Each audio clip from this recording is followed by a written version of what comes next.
வணக்கம். விரிந்த பார்வையின் இன்றைய காலை நேர செய்திச் சுருக்கம் வாசிப்பவர் சூர்யா தேவி.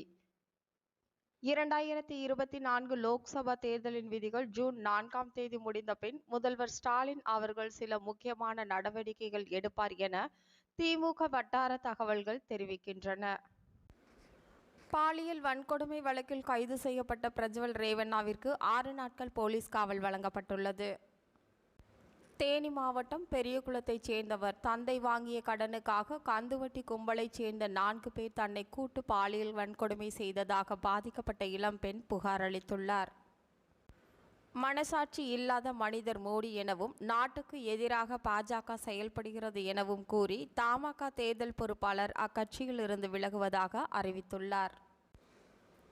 தமிழக மக்கள் மட்டுமின்றி அரசு ஊழியர்களையும் வாட்டி வதைக்கும் விடியா திமுக அரசிற்கு கடும் கண்டனம் தெரிவிப்பதாக அதிமுக பொதுச் செயலாளர் எடப்பாடி பழனிசாமி அதிமுக அணைய போகும் விளக்கல்ல எனவும் நாட்டு மக்களுக்கு வழிகாட்டும் கலங்கரை விளக்கம் எனவும் ஆர்.பி. உதயகுமார் தெரிவித்துள்ளார்.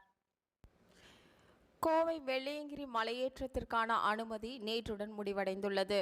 மலையேறியவர்கள் கீழே இறங்கிய பிறகு மலைப்பாதை முழுமையாக மூடப்படும் என வனத்துறை அறிவித்துள்ளது.